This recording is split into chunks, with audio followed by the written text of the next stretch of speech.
On winter nights, the cold slinks beneath undecipherable cracks in this house.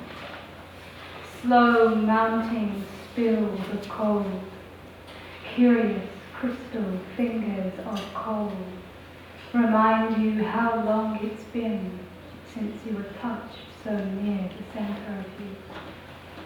Restless, I stir limb to still thought. A chaos of hair and blankets and regrets hurtles me through that sliver of black expanse between the curtains. My breath, white, waiting wolf breath, pushes against the window and is pushed back. It takes your shape, then vanishes.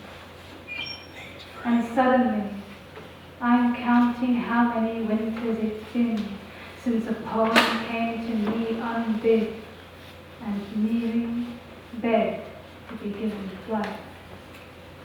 Having had my own wings clipped half willingly, I can only lift the words from their knees and tuck them beneath my pillow, as if to protect a lark from the sky and wonder for years to come why she does not sing. And you, who have given up so much of what people like us need to burn well on a night like this, surely you, on the threshold of your duality, would understand me tonight. Perhaps you too look up now and see nothing, surmising in the safety of these secret hours when no sudden movements are advised, that life ought to be lived with a kind of desperation, that it really does ask to be worshipped as a fickle goddess who may at any moment disappear in favor of a more ardent admirer, leaving our altar empty, save for a relic or two, some small proof that a benediction was sought, that a sacrifice was not made. But I summon you too often on these nights when I try hardest to forget. Fragments of you that I was sure I had abandoned in the cool stone elbow of some roadside shrine now break through the softened corners of old cardboard boxes or collapse out of the atrophied doors of rain-swollen wardrobes. I mouth half-remembered incantations, scrawled with passion, repeated with precision, but I can't find us in them anymore. We have disentangled ourselves from the words, leaving them eerily vacant. I close the curtains, I close my eyes, I seek warmth and try to empty my mind into it, but a vision comes to me over and over. In it, you are standing in a dark, cold room, too blinded by your suffering to notice that I am at your window with fire in my hands. And so I turn to ash and you to ice, while somewhere above our remains the lark circles, waiting to sing her song.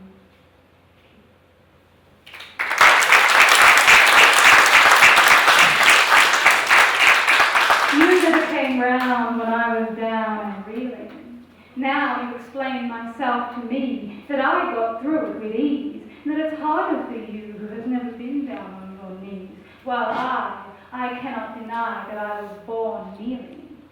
Well, a half-blind man only sees what he sees, you only see what you please. Excuse me while I drip through your ceiling. Bam! I am reborn, lying naked on your floor. The carcass of a creature, not unlike a fawn, is hanging like a trophy on your wall. And I think, my God, that used to be me.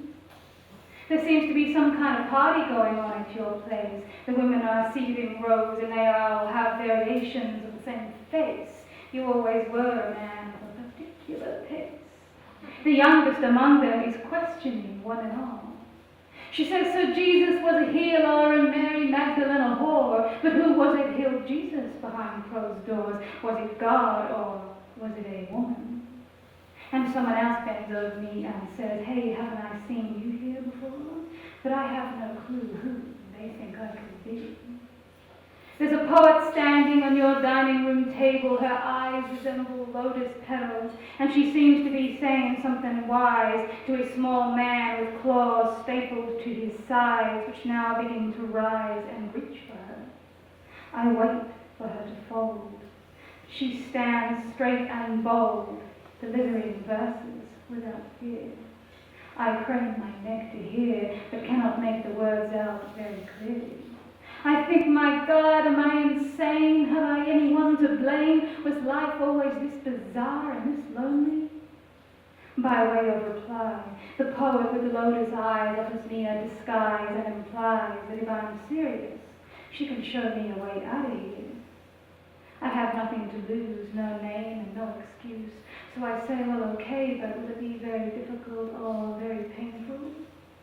By way of reply, the carcass mounted on your wall groans then falls, while the men all scream and the women applaud, and that girl from before throws open your door and cries, Mary, you have been freed.